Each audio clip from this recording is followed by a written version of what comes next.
Romanos 11, verso 17 al 24. Pues si algunas de las ramas fueron desgajadas, y tú, siendo olivo silvestre, has sido injertado en lugar de ellas, y has sido hecho participante de la raíz y de la rica savia del olivo.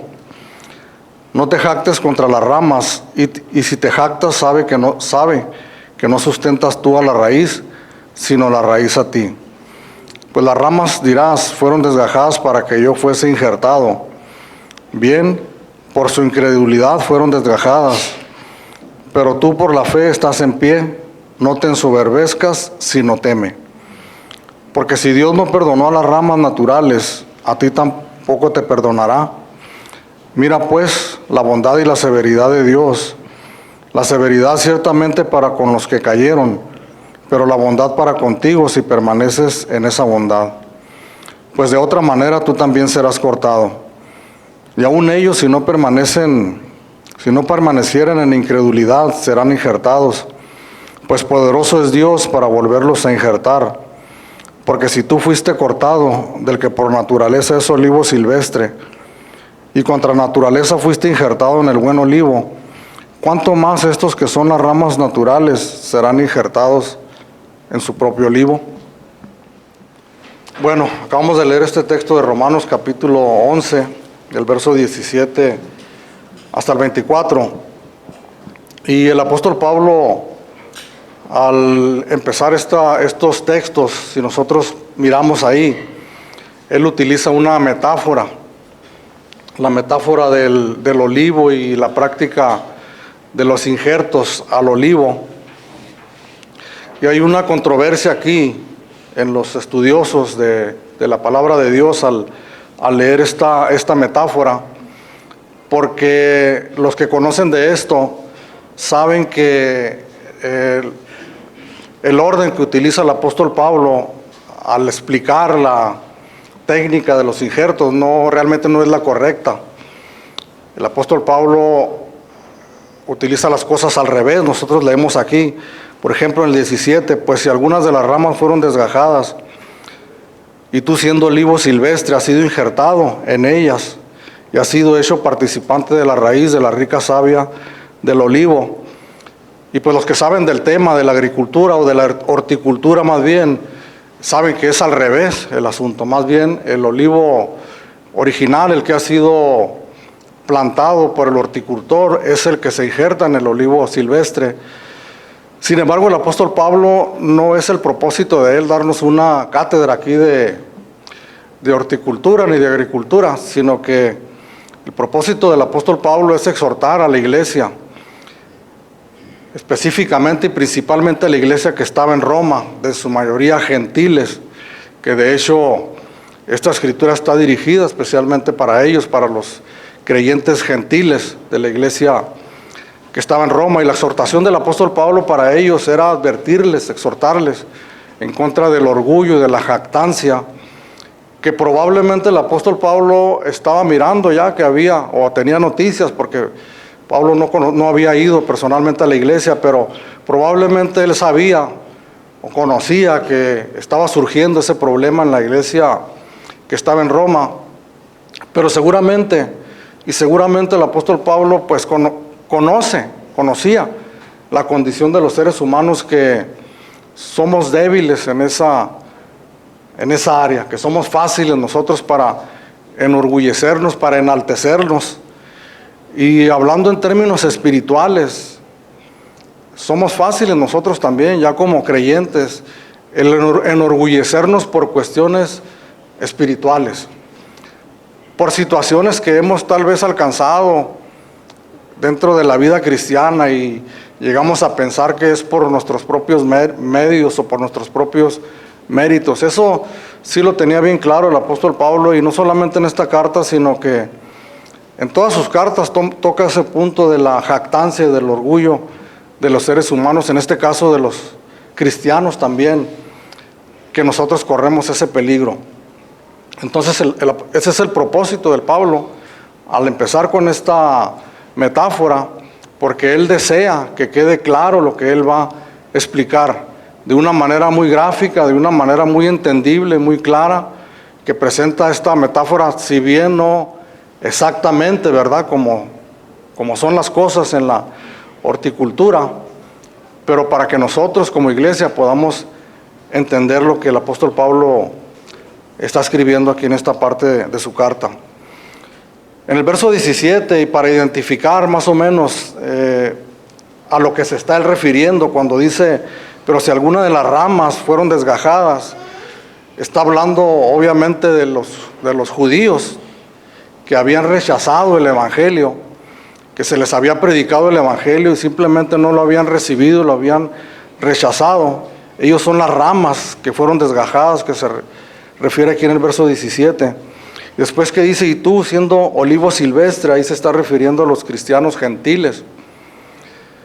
Dice que ha sido injertado en lugar de ellas y ha sido hecho participante de la raíz y de la rica savia del olivo. La raíz, hablábamos la semana pasada, que se refieren a los patriarcas del Antiguo Testamento. Los patriarcas son los padres, los judíos, los antepasados de los judíos, comenzando desde Abraham, ¿verdad?, que fue el primer hombre que Dios llamó y que de ahí inició la nación de Israel. Después de Abraham vino Isaac, después de Isaac vino Jacob, y nosotros conocemos por la historia bíblica que después Dios le cambió el nombre a Jacob por Israel. No sé cuántos han leído esa parte de la escritura, y entonces de ahí empezó a surgir ya el pueblo de Israel como nosotros lo conocemos y como la palabra de Dios nos lo describe.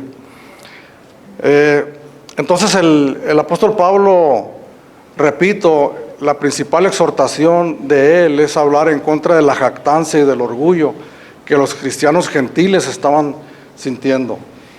Ellos, al ser miembros mayoritarios de la iglesia cristiana, tenían el entendimiento correcto, ¿verdad? Era un entendimiento correcto el que ellos pensaban en que la mayoría de los judíos habían sido desechados, y eso ya lo hemos mirado en otras ocasiones y hemos dicho que habían sido desechados momentáneamente, ¿verdad? No definitivamente. Eso lo miramos ya en el capítulo 11, verso 1, y el verso 11 también del mismo capítulo 11.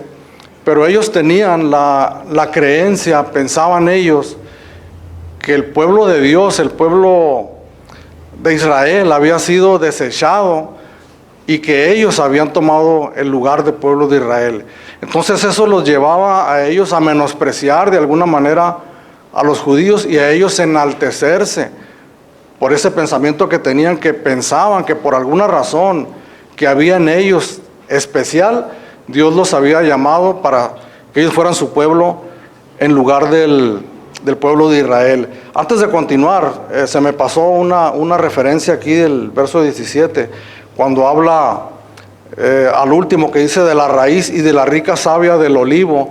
Ahí cuando se está refiriendo al olivo, el apóstol Pablo se está refiriendo al pueblo de Dios. No necesariamente a la nación de Israel, sino al pueblo de Dios específicamente. Recordemos en el capítulo 9, versículo 6, que el apóstol Pablo escribió, no que la palabra de Dios haya fallado, porque no todos los que descienden de Israel son israelitas. Y aquí el apóstol Pablo habla de una Israel espiritual, de la Israel verdadera, ¿verdad?, a la cual pertenecían no únicamente judíos, sino también en este tiempo gentiles. Entonces a eso se refiere el apóstol Pablo al hablar del olivo, que es el pueblo de Dios y que somos todos nosotros, juntamente también con los judíos. El verso 18 dice, no te jactes contra las ramas, y si te jactas, sabe que no sustentas tú a la raíz, sino la raíz a ti. Entonces ellos tenían ese entendimiento, ¿verdad? Pero el apóstol Pablo les aclara, o sea, no es por nada especial que haya en ti, nada que tú hayas hecho especial para que ocupes ese lugar.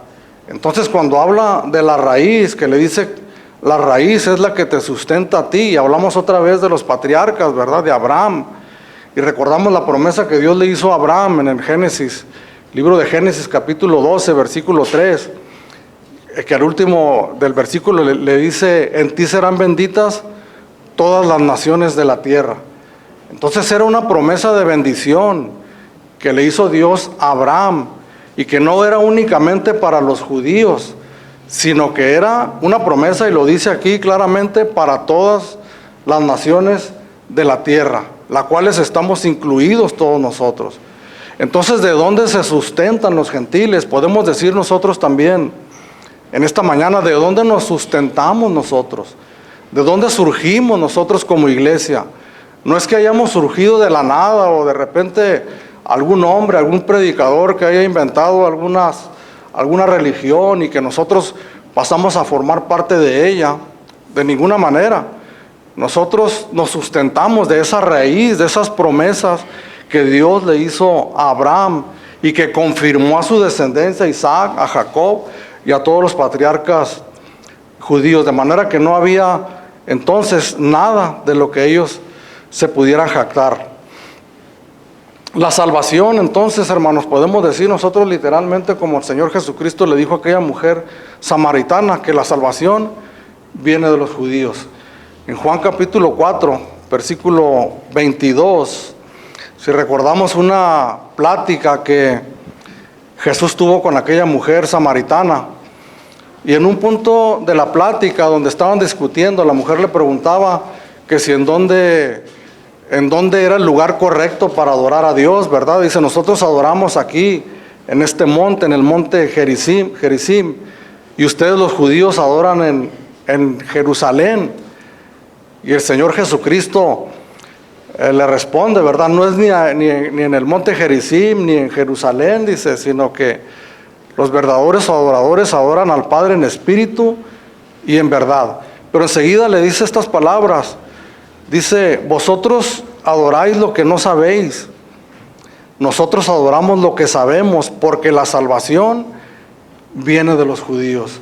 Entonces tenemos el respaldo de la palabra de Dios, tenemos el respaldo de las mismas palabras de nuestro Señor Jesucristo, diciéndole a esta mujer estas palabras. Esta mujer era una mujer samaritana. Nosotros sabemos, la mayoría sabemos, que los samaritanos eran judíos cruzados con gentiles. Los judíos miraban a estos samaritanos peor que los gentiles. Para ellos el hecho que ellos fueran mezclados de dos razas era una aberración, una abominación, porque eso es la historia del Antiguo Testamento. Hubo un tiempo donde estos dos pueblos se juntaron y comenzaron a adorar precisamente en este monte que mencionaba esta mujer, hasta el momento donde ellos estaban conversando, el Señor Jesucristo y la mujer samaritana. Pero le dice estas palabras al último de este versículo. Dice, la salvación viene de los judíos. Desde el momento que Dios llamó a Abraham, en este capítulo 12 que les acabo de mencionar, y donde le da esa promesa en el versículo 3, ahí está ya explícitamente la promesa de Dios para salvación a través de un pueblo llamado el pueblo de Israel. De ese linaje también nuestro Señor Jesucristo salió. Sabemos que nuestro Señor Jesucristo era de descendencia judía. Entonces, cuando el apóstol Pablo le dice aquí, no te jactes contra las ramas, o sea, contra los judíos que han sido desgajados del olivo, y si te jactas, si en alguna manera tú te enorgulleces equivocadamente de lo que tú crees que tienes por ti mismo, dice, sabe, o sea, tienes que saber esto, tienes que tener este conocimiento, este entendimiento, que no sustentas tú a la raíz, sino la raíz a ti. Entonces, en esta mañana todos nosotros podemos decir aquí, el Señor Jesucristo lo dijo también, que nosotros somos hijos de Abraham, por medio de la descendencia espiritual y de la promesa que Dios le dio. El verso 19, el 21 dice así, pues las ramas, dirás, fueron desgajadas para que yo fuese injertado. Bien, por su incredulidad fueron desgajadas, pero tú por la fe estás en pie. No te ensoberbezcas, sino teme. Porque si Dios no perdonó a las ramas naturales, a ti tampoco te perdonará. ¿Cuál fue la razón por que las ramas naturales fueron desgajadas o fueron arrancadas del pueblo de Dios? La razón por la que ellos fueron arrancados fue simple y sencillamente por su incredulidad. En este tiempo que el apóstol Pablo escribió la carta, hemos hablado en otras ocasiones que el evangelio estaba siendo predicado en todas partes. Los judíos fueron los primeros receptores del mensaje del evangelio. Sin embargo, ellos lo rechazaron una y otra vez. Fue su incredulidad a la palabra de Dios por la cual ellos perdieron, y repito, momentáneamente, ese lugar que ellos habían ocupado de privilegio como pueblo de Dios al rechazar el mensaje del evangelio, de las buenas nuevas de salvación. Pero ¿por qué estaban los gentiles ahora injertados ahí en este olivo, en el pueblo de Dios? Si hacemos un poco de memoria para recordar nada más, no recuerdo, fue esta semana pasada o la semana antepasada, nosotros miramos que la razón por la que los gentiles habían recibido el evangelio y la oportunidad de ser parte del pueblo de Dios era precisamente porque los judíos, al rechazar el mensaje de la palabra de Dios, los predicadores cristianos se volvieron a las naciones gentiles y les comenzaron a predicar el evangelio. Entonces muchos gentiles recibieron la palabra de Dios y entonces formaban parte del pueblo de Dios. Pero ¿cuál fue la razón, o por qué razón podemos decir nosotros más específicamente, y que aquí lo menciona en el versículo 20, la razón por la que el pueblo gentil, y lo menciona aquí, estaban de pie delante de Dios? Porque ellos estaban en una posición de justicia privilegiada delante de Dios. Dice el verso 20, dice: bien, por su incredulidad fueron desgajadas, pero tú por la fe estás en pie, no te ensoberbezcas, sino teme. Entonces, ¿por qué estaban de pie los gentiles delante de Dios? ¿Por qué estaban firmes delante de Dios? Era por la fe. ¿Y qué es la fe, hermanos? Esta palabra tan sencilla, ¿verdad? De dos palabras que repetimos continuamente, pero que a veces no nos alcanzamos nosotros a memorizar o a comprender realmente lo que significa la fe. Pues la fe simplemente es el don que Dios nos da para que nosotros podamos creer en el mensaje del evangelio. Hemos hablado en otras ocasiones que las palabras que utiliza el evangelio acerca del pecado, acerca de la condición del ser humano, acerca del destino final de los incrédulos y de los creyentes, son cosas que nosotros no pudiéramos creer o confiar en ellas si no fuera por esa fe que Dios nos ha dado.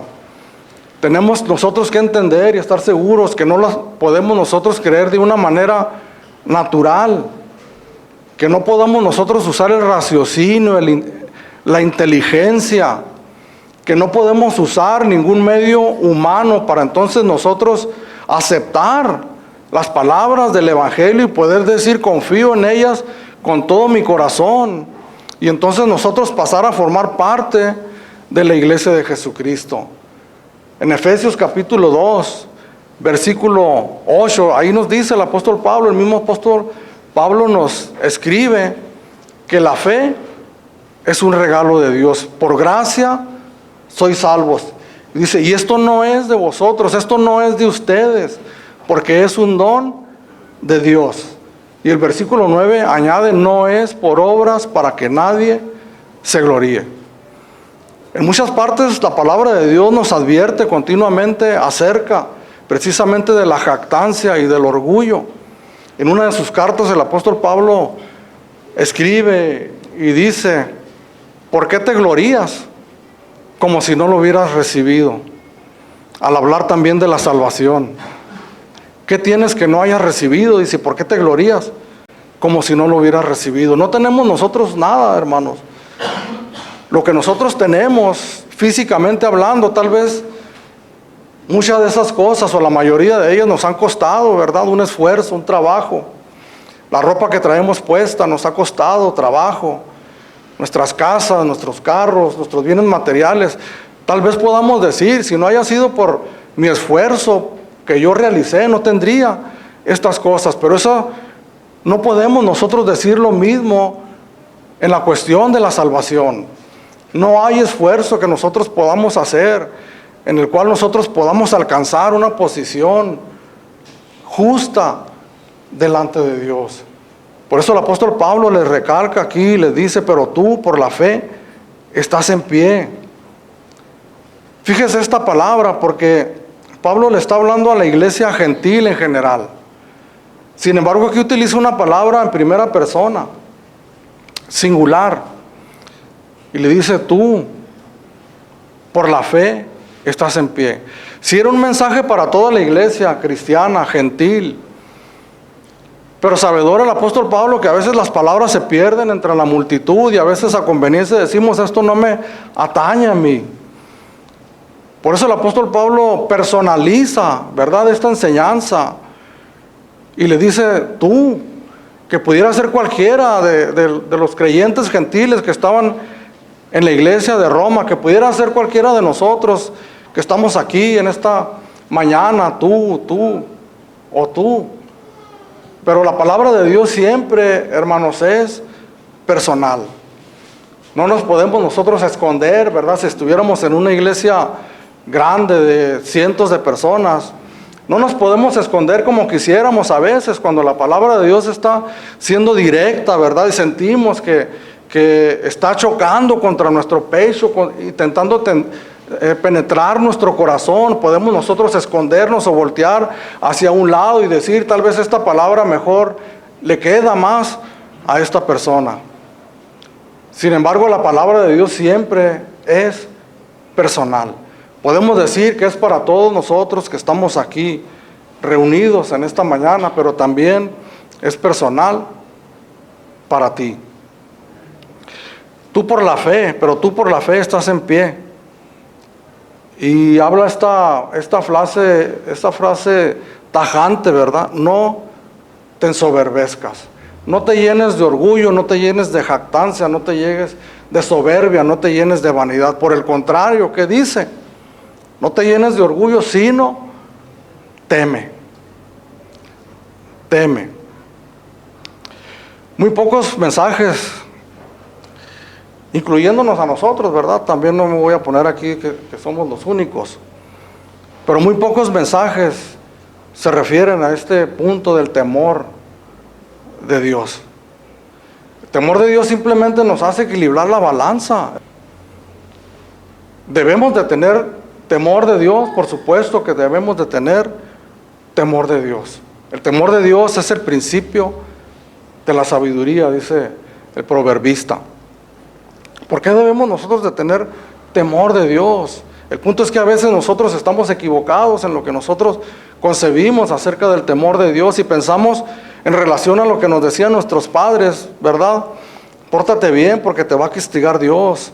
Pórtate bien porque Diosito se va a enojar y te va a castigar o no te va a comprar aquello que tú tanto deseas.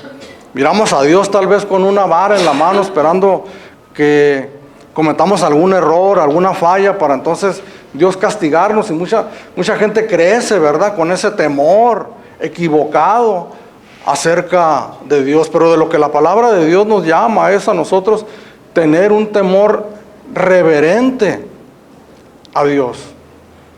Poder entender verdaderamente que Dios, como dice el libro de Hebreos, es fuego consumidor. Y que hay otra parte ahí mismo en el libro de Hebreos que dice que horrenda cosa es caer en las manos de un Dios vivo. Al mirar algunas relaciones de algunos padres con sus hijos, y de hecho hay algunos padres y madres también que dicen, yo con mi hijo tengo una relación de amigos, más que de padres, de amigos, somos los mejores amigos. Nosotros preguntamos, ¿sería esto correcto? Pues suena bonito, ¿verdad? Pero no es correcto. Al hablar de Dios, nosotros podemos pensar, tenemos una relación de amigos con Dios, porque Dios es amor, ¿verdad? Dice la Escritura, el apóstol Juan, su primera carta, dos veces menciona que Dios es amor. Entonces nosotros abrazamos, porque ese es un mensaje conmovedor, un mensaje que mueve nuestros sentimientos. Hablando de los sentimientos que hablábamos al principio, que mueve nuestros sentimientos y que es algo agradable, porque de alguna o de otra manera todos estamos buscando el amor, ¿verdad? Entonces sí, Dios es amor y nos vamos hacia el otro extremo Y pensamos que el amor de Dios es solamente el buen trato hacia las personas, el suplir sus necesidades, el ver sus carencias y suplirlas, el mirar que fallan y caen, entonces ir y hablarles palabras bonitas, ¿verdad? Muchas veces la acusación en contra de algunas iglesias: en esta iglesia no hay amor. ¿Por qué? Pues por algunas ideas equivocadas que nosotros tenemos acerca del amor. Pero cuando nosotros comenzamos a entender la naturaleza de Dios, el carácter de Dios, los atributos de Dios, que sí, efectivamente, Dios es amor, pero que no abarca únicamente una parte de lo que nosotros conocemos como el amor. Decía hace unos momentos, todos nosotros de alguna o de otra manera estamos buscando el amor, ¿verdad? Los hombres, las mujeres buscan la pareja ideal. Quienes no crecieron al lado de sus padres sienten esa necesidad, ¿verdad?, de depositar, de recibir el amor de alguna persona que tome el lugar como su padre o su madre que nunca tuvo. Pero siempre nosotros pensamos en términos de recibir algo, cuando nosotros estamos buscando ese tipo de amor. Sin embargo, nuestra relación con Dios, obviamente que recibimos todo el amor de parte de Dios, pero tenemos también una responsabilidad nosotros delante de Dios. Dice el verso siguiente, el verso 22, leemos desde el 21, dice: porque si Dios no perdonó a las ramas naturales, a ti tampoco te perdonará. Estamos hablando del mismo Dios que habla el apóstol Juan en su primera carta. Estamos hablando del mismo Dios que el Antiguo Testamento menciona. Estamos hablando del mismo Dios que el apóstol Pablo menciona aquí en estos versículos. Pero porque si Dios no perdonó a las ramas naturales, a ti tampoco te perdonará. Verso 22, mira pues la bondad y la severidad de Dios. Aparentemente dos rasgos de carácter completamente distintos, ¿verdad? O eres bondadoso o eres severo. O eres una persona que irradias bondad, amabilidad, amor. O eres una persona severa, ¿verdad? Que irradias eso, ¿no? Una persona muy estricta, muy dura. Sin embargo, no estamos hablando de personas, estamos hablando de Dios. Y que estamos hablando de rasgos de carácter, de atributos que están en el mismo Dios. Que ese Dios de amor, que nos da todo lo que nosotros necesitamos para que nosotros podamos acceder a la fe, a la salvación y poder tener una comunión con Él. Ese mismo Dios de amor, cuando nosotros caemos en pecado, las puertas de la gracia siguen abiertas, pero no tengamos la menor duda que tenemos un Dios que, como dice el libro, la carta a los Hebreos, como un padre que ama a sus hijos, nos corrige, nos azota, nos castiga. Castiga a Dios a sus hijos, azota a Dios a sus hijos. Pudiéramos decir, parafraseando al apóstol Pablo en algunas de las respuestas que da, por supuesto que sí. El punto es que nosotros pasamos por nuestra mente las palabras de Dios como nosotros actuaríamos. Nosotros perdemos los estribos fácilmente, algunos más que otros. Y a la hora de corregir a nuestros hijos nos gana el coraje, ¿verdad? Y al momento de levantar nuestra mano y darle un azote, hay coraje en nosotros. Entonces nuestros hijos perciben eso y así crecemos y hablamos que Dios azota a sus hijos. No, pues miramos una idea equivocada de lo que Dios es. Pues si de alguna manera pudiéramos imaginarnos a Dios corrigiéndonos, castigándonos, azotándonos con todo el amor del que es capaz de manifestar a sus hijos. Simplemente porque lo que nosotros entendemos de Dios es que Dios no quiere que ninguno de nosotros nos perdamos. No quiere que ninguno de nosotros tomemos caminos equivocados. Cuando solamente hablamos del amor, hermanos, de la palmadita, de la palabra amable, del ayudar siempre, en todo momento, sin importar la respuesta de las personas o cómo estén caminando. Entonces nosotros estamos entendiendo mal el asunto. Hablamos aquí, el apóstol Pablo lo que nos está diciendo: mira, pues, la bondad y la severidad de Dios.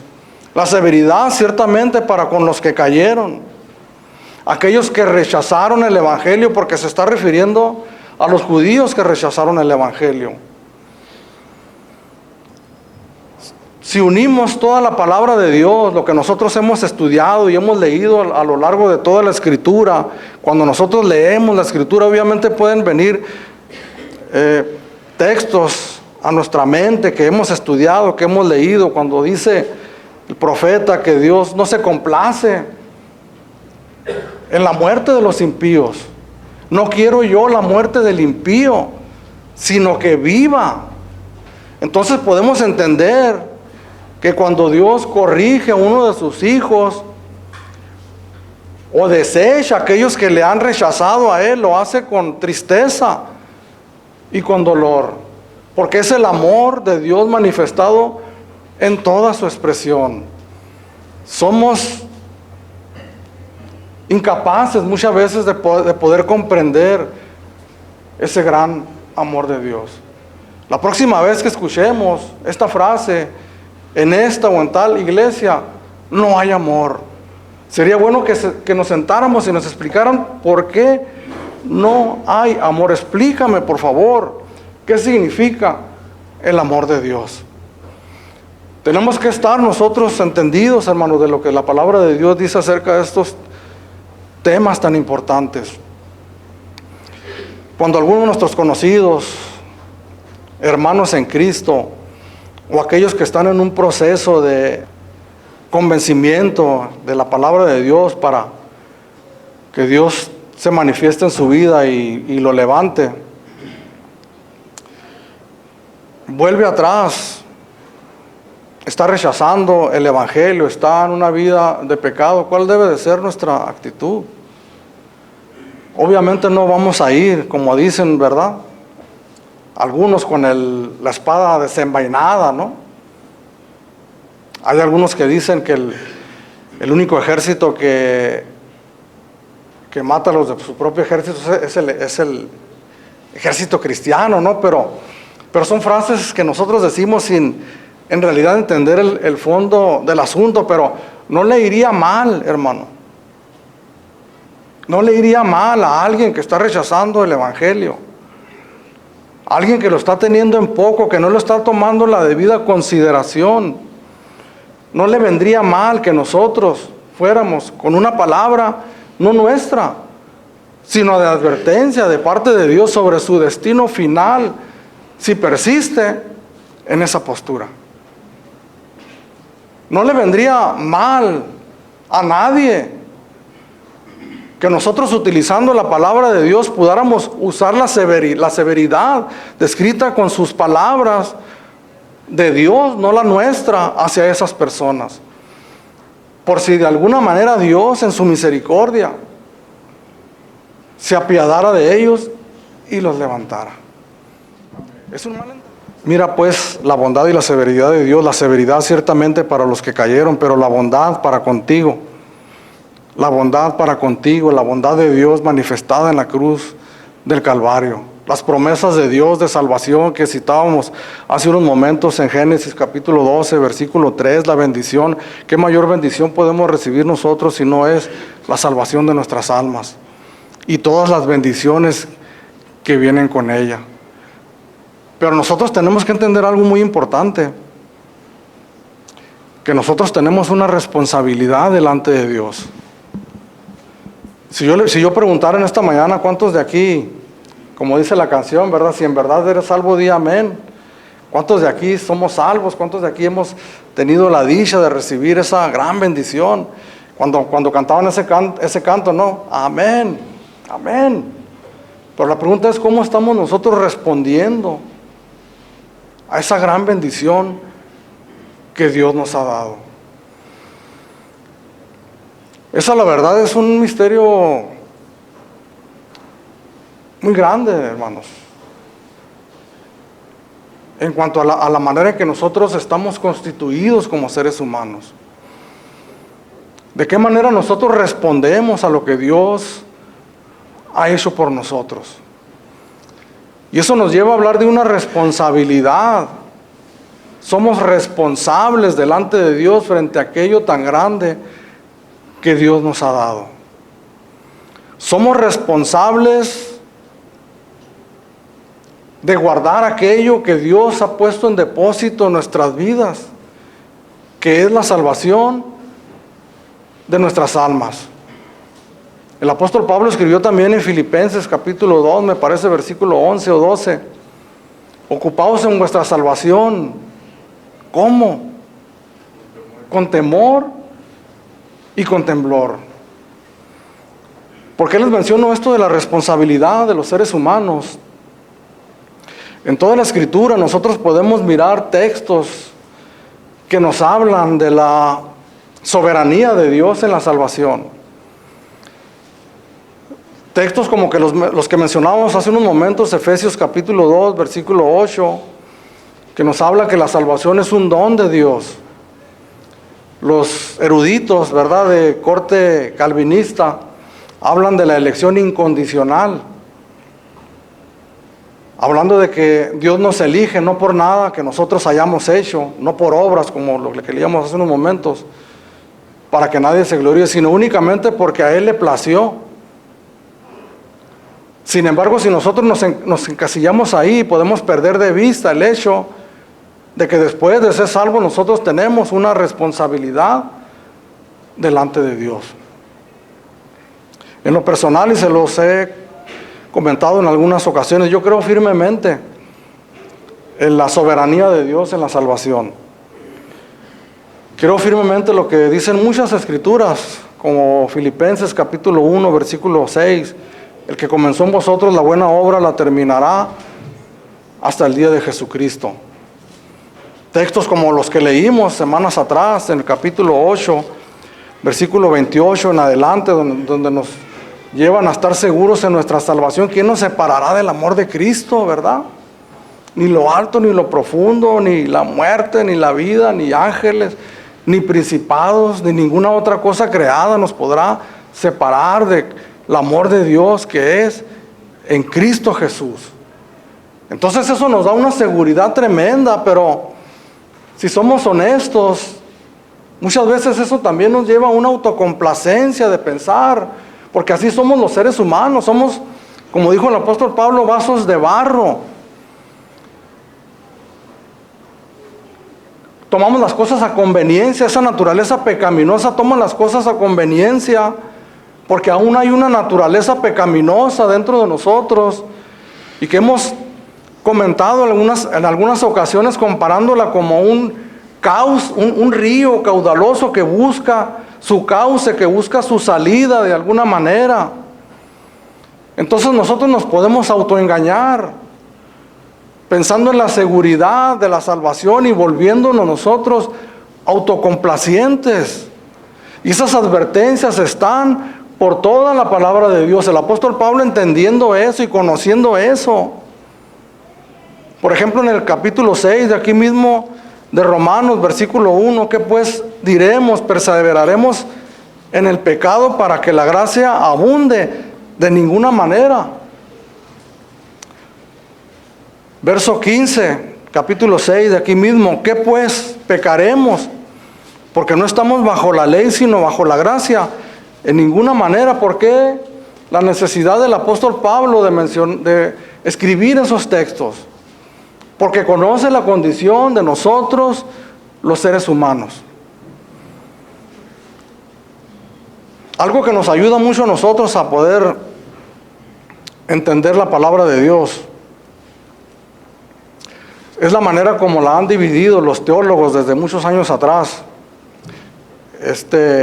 poniéndole nombre a las doctrinas, ¿verdad? La doctrina de la justificación, la doctrina de la seguridad de la salvación, la doctrina del hombre, la doctrina de Dios. Si nos ponemos a enumerar, hay muchísimas doctrinas que los teólogos han escrito nos ayudan a nosotros para poder estudiar la palabra de Dios de una manera sistemática, por temas, ¿verdad?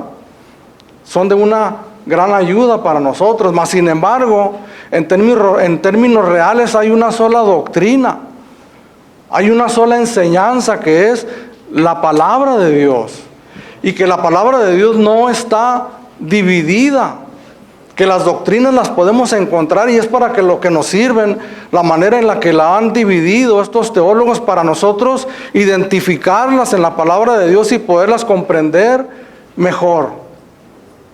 Mas sin embargo, en mi manera de ver, creo que a veces se abusa en el punto de inventar tantas doctrinas con palabras a veces que nosotros no entendemos y comprendemos. Y que en lugar de facilitar, a veces nos complican la situación. ¿Por qué les digo estas palabras? Porque cuando yo leo al apóstol Pablo, no menciona el apóstol Pablo ninguna doctrina.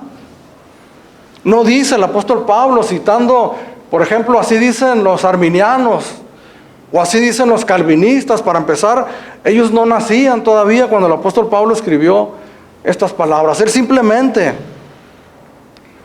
escribe estas palabras aquí, controversiales, motivos, ¿verdad?, de disputa y la toman como botín algunos para poder defender precisamente sus doctrinas en las que ellos han depositado su confianza.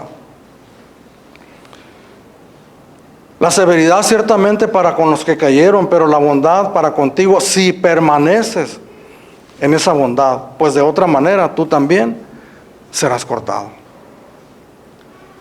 Y el apóstol Pablo no menciona ninguna doctrina, simplemente lanza la verdad de la palabra de Dios. ¿Por qué? Porque sabe que nosotros los seres humanos somos fáciles para inclinarnos de un lado o de otro, para tomar nosotros las enseñanzas que apoyan lo que nosotros creemos, pero de una manera peligrosa, nosotros cargándonos únicamente para un lado y descuidando algo muy importante, y llevándonos a una vida que podemos mirarlo sin lugar a dudas, cristiana, complaciente, licenciosa, permisiva.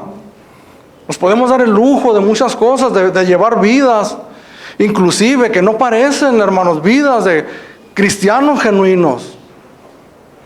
Dios, por lo que yo he leído en la Escritura, no me cabe duda que Dios tiene en su mente al levantar a los hombres, a las mujeres como creyentes, como sus hijos. Tiene en su mente a hombres fervientes, de corazón fervientes, adoradores, en espíritu y en verdad temerosos de Dios, que buscan la santidad, la rectitud, que guardan el día de reposo, el día del Señor. Cristianos que se someten o tratan de someterse en la medida de lo que ellos puedan al rigor de las Escrituras. Si estudiamos un poco el libro, la historia de los puritanos, eran hombres que deseaban con todo corazón apegarse rigurosamente a lo que la palabra de Dios decía. Pero ¿cuántos han abrazado la seguridad de la salvación para decir estamos seguros en Cristo? Haga lo que haga, estamos seguros en Cristo. Pero la palabra de Dios nos llama a temer, tener temor de Dios. ¿Qué nos suena esta frase a nosotros? Pero la bondad para contigo, la mayor bondad que Dios tiene, que es ofrecernos su salvación. Pudiera sonar contradictorio a lo que nosotros creemos, tal vez esta frase. Si permaneces en esa bondad. Eso nos suena a nosotros como algo condicionante, ¿verdad? Te voy a dejar ir el sábado donde tú quieras ir. Sí. Primero me dejas tu cuarto y la casa en orden.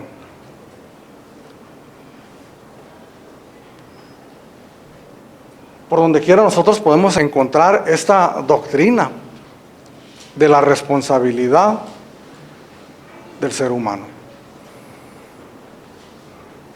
que está explícita en toda la palabra de Dios, donde nos habla, por un lado, de la soberanía de Dios, que nos presenta la mesa servida para que nosotros podamos recibir esa salvación que nos ofrece. Pero también la responsabilidad que nosotros tenemos de mantenernos firmes en esa salvación. Más el que persevere hasta el fin, ese será salvo. Tal vez a veces miramos a este texto también, ¿verdad? Para este que les acabo de mencionar, más el que persevere hasta el fin, ese será salvo, para disputar a ver si es que es la perseverancia la que nos va a llevar a la salvación, o que finalmente la perseverancia es una señal del genuino creyente. Sin embargo, tajantemente el Señor dice que el que persevere hasta el fin. La vida cristiana es una vida de perseverancia. Muchísimas veces, lo he repetido, es una vida difícil. Es una vida de altibajos en cuanto a nuestros estados de ánimo. Es una vida donde estamos nosotros propensos a padecer muchas cosas de muchas maneras, enfermedades, escasez económica, tantas cosas en donde nosotros tenemos que seguir caminando en la carrera que Dios nos ha puesto.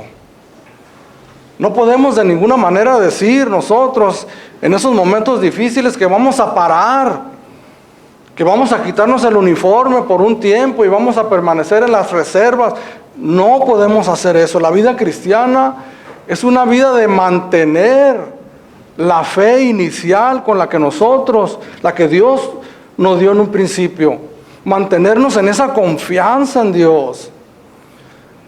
Porque es lo que significa la fe, la confianza en Dios. En los momentos más oscuros y más aciagos de nuestra vida, como creyentes, ahí nosotros debemos de mantener la misma confianza del principio.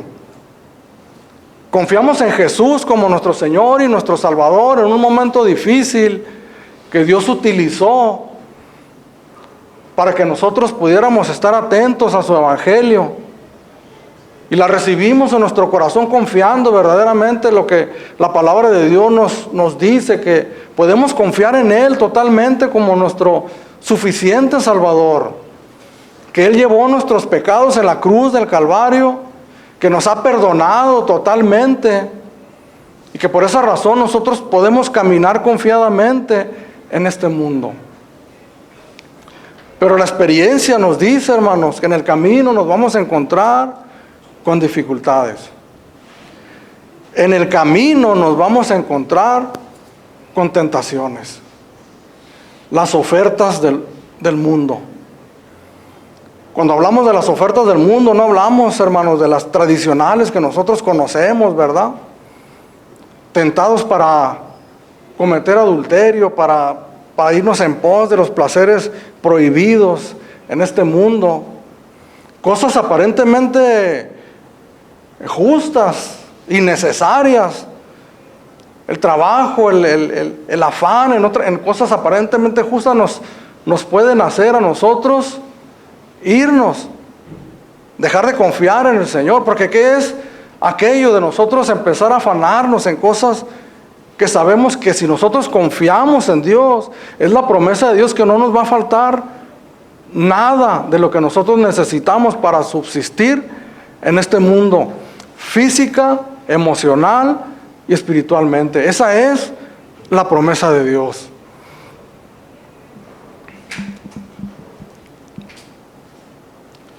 La severidad ciertamente para con los que cayeron. La palabra de Dios nos dice que, y lo que hemos estado estudiando, que los judíos no cayeron definitivamente, sino que van a ser restaurados al final de los tiempos como el pueblo de Dios. Sin embargo, muchos judíos desde la historia del pueblo de Israel que cayeron en desobediencia, ellos ya no tienen esperanza. Por más judíos, por más pueblo que Dios, no van a ser jamás insertados en el olivo porque perdieron su oportunidad. El pueblo judío, al igual que nosotros, cada judío, cada gentil, cada ser humano en esta vida tiene un tiempo límite en su vida, podemos decir así, para tomar una decisión conforme a lo que hemos comprendido del Evangelio. Recibirlo o rechazarlo.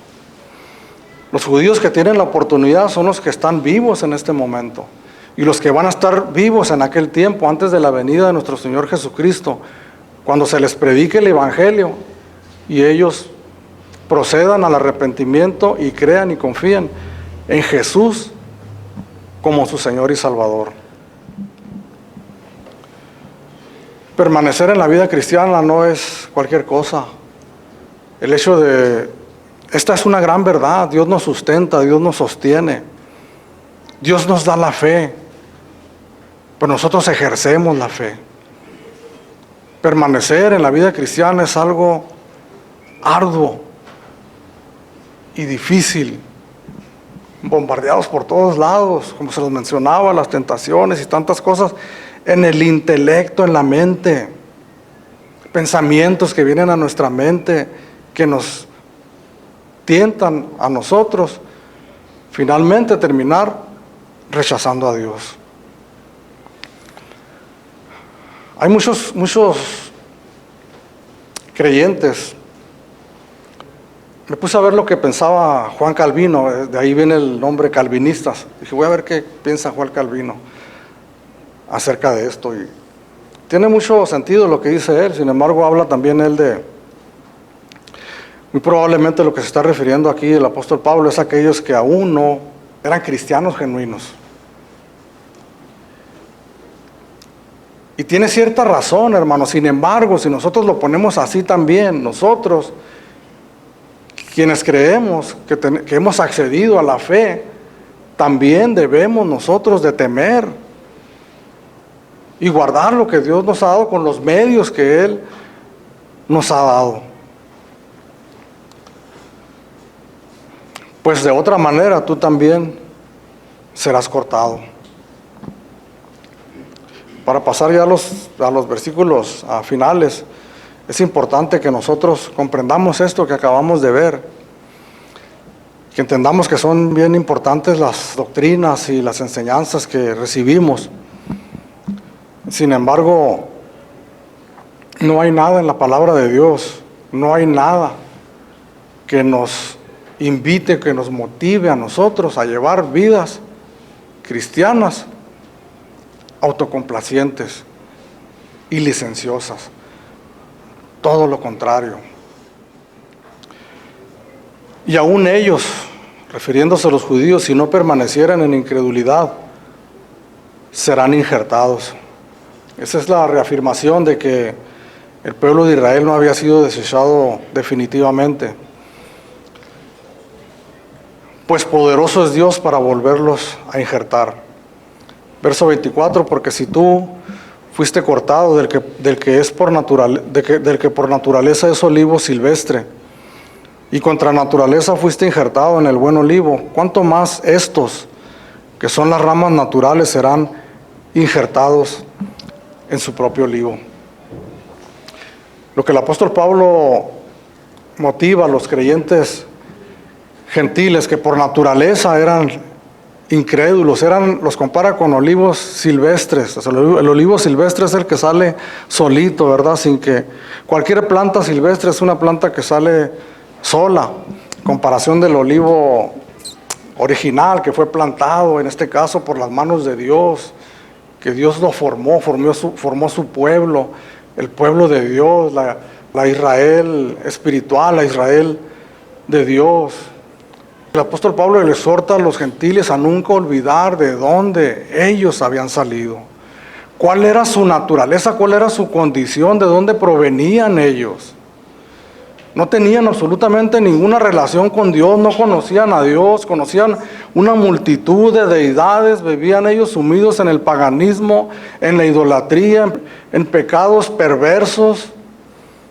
Muchos de ellos, la gran mayoría, ni siquiera habían escuchado el nombre de Dios. Estaban perdidos completamente en sus delitos y en sus pecados. Y una de las cosas efectivas para que ellos no se ensorbecieran era recordar precisamente eso, de dónde ellos provenían, de dónde habían salido.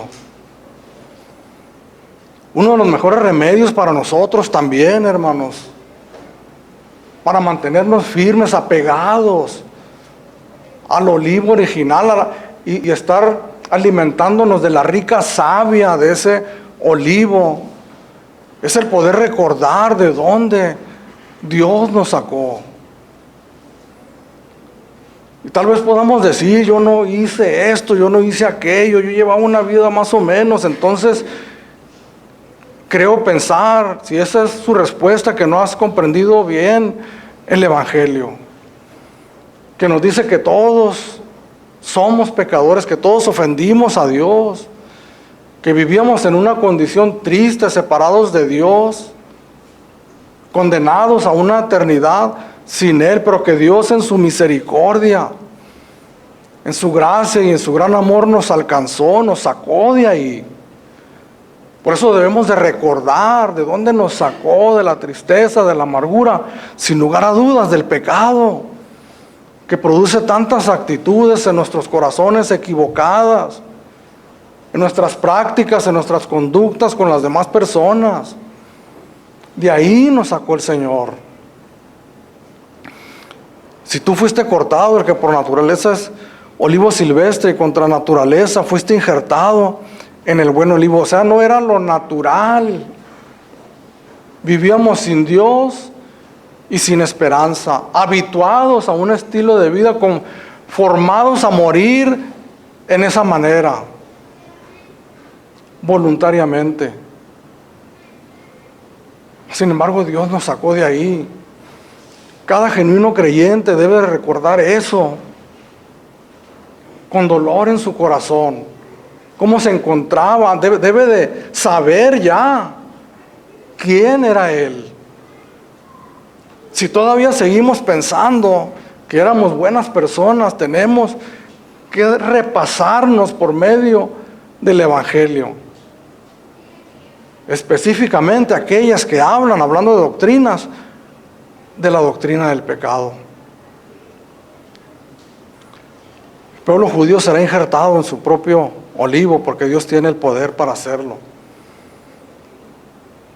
Pero lo va a hacer al igual que todos nosotros, escuchando el Evangelio de las buenas nuevas de salvación, por medio de la gracia y de la misericordia de Dios, porque aunque fueron pueblo, eso no les da merecimientos por sí mismos de ser justificados delante de Dios. Es la gracia y es la misericordia de Dios. Es la muerte sustitutiva, la expiación de Jesucristo en la cruz del Calvario por todos nosotros. Esa, hermanos, es nuestra mayor y más grande necesidad. Temamos pues con un temor reverente a Dios. Tenemos un Dios amoroso, bondadoso en gran manera. Pero no dudemos en pensar que tenemos a un Dios severo, que aborrece el pecado y le da su justo castigo. Vivamos en esta vida, nuestra vida cristiana. El tiempo que nos reste de vida en este mundo, vivámosla con temor y temblor, al mismo tiempo gozosos en gran manera por haber recibido algo que no merecíamos.